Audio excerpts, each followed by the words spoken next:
जय हिंद साथियों, स्वागत है आपके अपने चैनल द केमिस्ट्री वर्ल्ड में। आज का जो हमारा टॉपिक है एसीटेल्डिहाइड। कल हमने aldehyde ketone and carboxylic acid chapter का फॉर्मेल्डिहाइड पार्ट पढ़ा हुआ था। फॉर्मेल्डिहाइड की प्रयोगशाला विधि पढ़ी थी, रासायनिक गुण पढ़े थे, भौतिक गुण पढ़े थे। आज हम लोग एसीटेल्डिहाइड के प्रयोगशाला विधि और भौतिक गुण और रासायनिक गुण, आज हम लोग इनकी चर्चा करते हैं। तो आज का जो हमारा टॉपिक है क्लास 12, आपको पता सबको कि बोर्ड की स्कीम आ चुकी है, और जब स्कीम आ गई है तो जाहिर सी बात है अब आपको अपनी तैयारी को जो आप 2 गुना कर रहे थे 4 गुना कर देना चाहिए, कर नहीं रहे थे तो बढ़ा देना चाहिए आपको। तो आज का जो हमारा टॉपिक है एसीटेल्डिहाइड।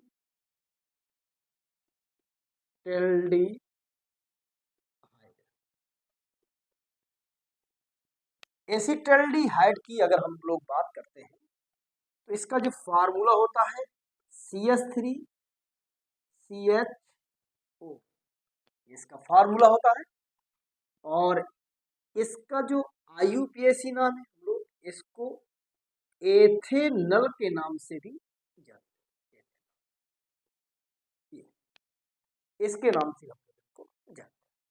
तो एसीटेल्डिहाइड, एथेनल, CH3CHO, ये आपको तीनों चीज ध्यान देना। फिर अगर इसके बनाने की प्रयोगशाला विधि की बात करें, बनाने की प्रयोगशाला विधि, प्रयोगशाला विधि,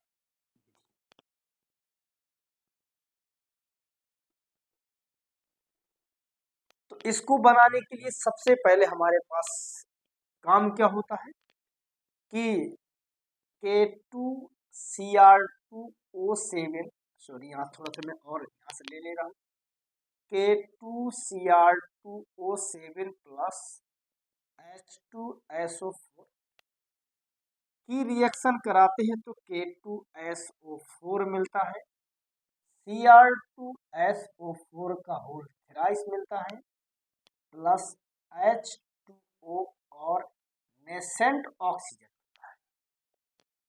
जो ये नेसेंट ऑक्सीजन है एथिल एल्कोहल C2H5OH को ऑक्सीडाइज करता है, तो यहाँ से H2O निकल जाता है, HOH निकलता है, CH3CH बचता है, नेसेंट ऑक्सीजन यहाँ आ जाता है, तो CH3CHO बन करके तैयार।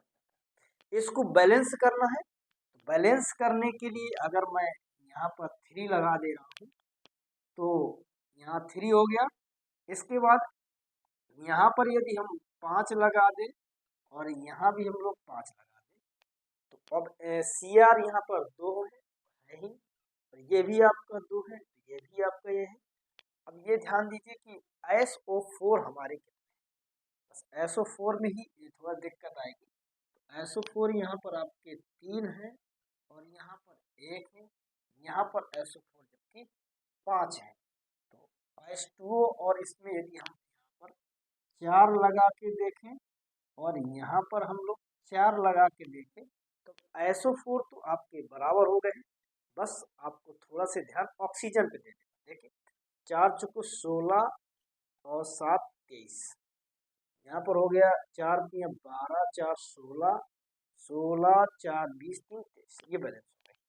तो ये आपकी प्रयोगशाला में एसीटेल्डिहाइड बनाने का मेथड होता है। इसके लिए एक डायग्राम हम लोग यूज करते हैं, जैसे कि हमने कल भी आपको डायग्राम फॉर्मेल्डिहाइड वाला बनवाया था। आज हम लोग एसीटेल्डिहाइड का डायग्राम बनाएंगे। ये आपका एक स्टैंड ले लिया और यहाँ से मैंने एक गोल पेटी का फ्लास्क ले लिया, इस प्रकार से कल लिया हुआ था। ये आपके गोल पेंदी का फ्लास्क ले लिया और इस गोल पेंदी के फ्लास्क को एक बालू ऊष्मक में रख करके ऐसे रखिए।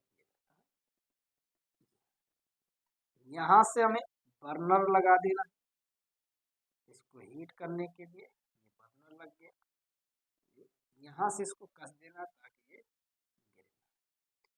साथ में एक यहाँ से इसमें एक थ्रेशल कीप लगा देनी है, थ्रेशल फनल जिसे बोलते हैं, बिंदुपाती की। और यहाँ पर हमें भर देना है H2SO। इसमें जो है हमें K2Cr2O7 plus H2SO4 plus C2H5OH डाल देना है। इसके बाद यहाँ से एक निकास नली फिर से लगानी है। उस निकास नली को एक दूसरे हमें फ्लास्क में जहाँ पर इसको एकत्र करना हो वहाँ पर हमें इसको लगा देना है ऐसे। और इसको हम लोग ऐसे ये लगा दिए ताकि जो यहाँ पर एक संघनित्र लगा देते हैं जिससे जो है ये आपका हीट ना हो। और ये आपका ऐसे यहाँ पर कोल्ड वाटर फिल कर देते हैं। इसको भी एक स्टैंड से कस देते हैं ताकि ये टूटे। तो यहाँ पर एसीटेल्डिहाइड बन करके CH3CHO तैयार। तो इस प्रकार से हम इसका क्या करते हैं कि डायग्राम बनाते हैं।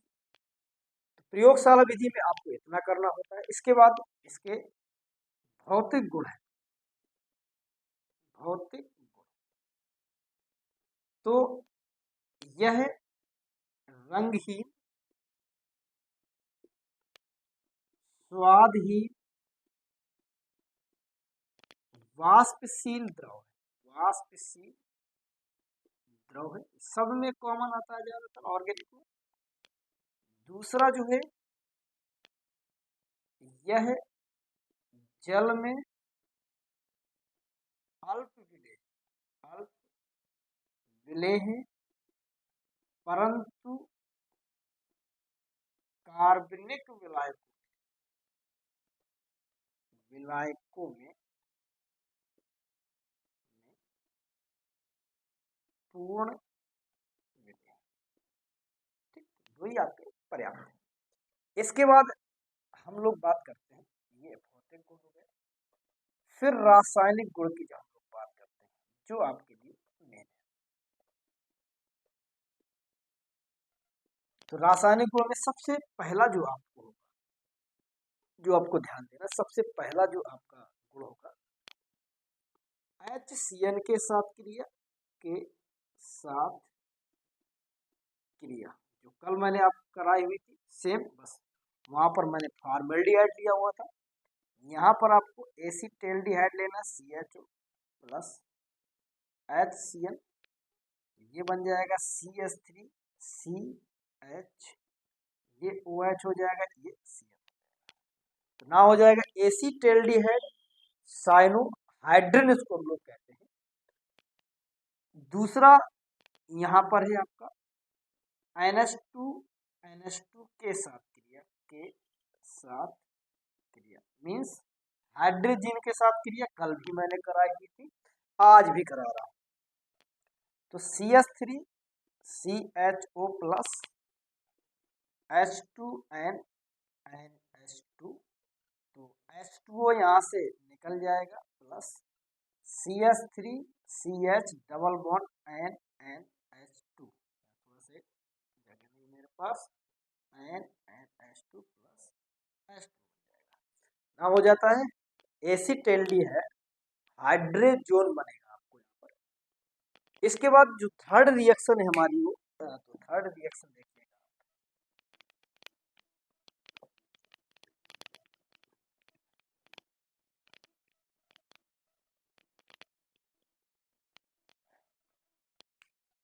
थर्ड रिएक्शन में वेरी वेरी मोस्ट इम्पोर्टेंट है। आप एसी सॉरी एल्डोल एल्डोल संघनन, बहुत इम्पोर्टेंट अभिक्रिया है ये, इसको ध्यान देना है आपको। CH3 CHO plus CH3 CHO तनु NaOH की उपस्थिति में क्रिया होगी। और जब तनु NaOH की उपस्थिति में क्रिया होता क्या है कि यहाँ से जो एक हाइड्रोजन है इस OH के पास पहुंच जाता है, O के पास पहुंचता है, और ये पूरा का पूरा कार्बन से जुड़ जाता है। मतलब कहने का CH3CH ये OH हो जाएगा, और यहाँ पर बचेगा CH2CHO। ये आपका बनेगा, नाम हो जाएगा 1 2 3 4, मतलब कि 3 हाइड्रोक्सी ब्यूटेनल हो जाएगा इसका, 3 हाइड्रोक्सी ब्यूटेनल। इसी को हम लोग एल्डोल कहते हैं, इसलिए इसको हम लोग एल्डोल संघनन कहते हैं। इसके बाद फोर्थ रिएक्शन है। फोर्थ रिएक्शन में आपकी C2H5OH के साथ क्रिया, तो एथिल एल्कोहल के साथ क्रिया कराते हैं, तो CH3CHO प्लस 2C2H5OH। होता क्या है, यहाँ से 2 H निकलते, यहाँ से ये निकलता है, तो H2O निकल जाता है, तो बचता है CH3CH, और यहाँ पर OC2H5 का होल ट्वाइस बनता है। इसको हम लोग कहते हैं एसीटल। ये भी आपकी कई बार क्वेश्चन पूछा जा चुका है, तो एसीटल अगर आपको बनाना हो तो इस प्रकार से बना सकते हैं। फिफ्थ नंबर में आपकी जो रिएक्शन है फेहलिंग विलियन के साथ क्रिया, फेहलिंग विलियन के साथ क्रिया, ये कल भी मैंने बताया हुआ था। CH3CHO प्लस, यहाँ पर हम लोग लेते हैं CuO, यहाँ 2 लेंगे, तो यहाँ पर Cu2O का लाल अवक्षेप बनता है, क्यूप्रस ऑक्साइड का, और यहाँ पर आपका CH3COOH एसिटिक एसिड बनाने का ये आपका एक मेथड हुआ करता है। इसके बाद 6 रिएक्शन है टोलेन अभिकर्मक के साथ,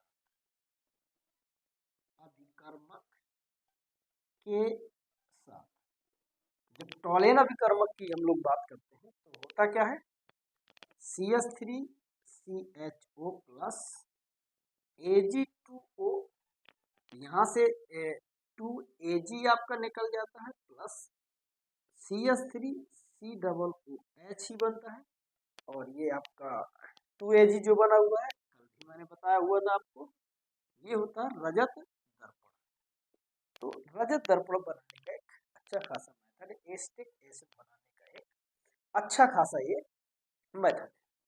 तो ये आपकी जो 6 इम्पोर्टेंट आपकी जो रिएक्शन है एसिटैल्डिहाइड से, वो सारी की सारी मैंने आपको बता दिया है। बस इतना ही आपको ज़्यादा पढ़ना है। इसके बाद इसके उपयोग की हम लोग बात करें, तो उपयोग में सबसे पहला प्रयोगशाला में अभिकर्मक के रूप में, दूसरा बहुत सारे रबर बनाने में भी इसका काम होता है, रबर बनाने में, तीसरा औषधि बनाने में भी होता है, चौथा बहुत सारे कार्बनिक यौगिक बनाने में होता है, कार्बनिक यौगिकों के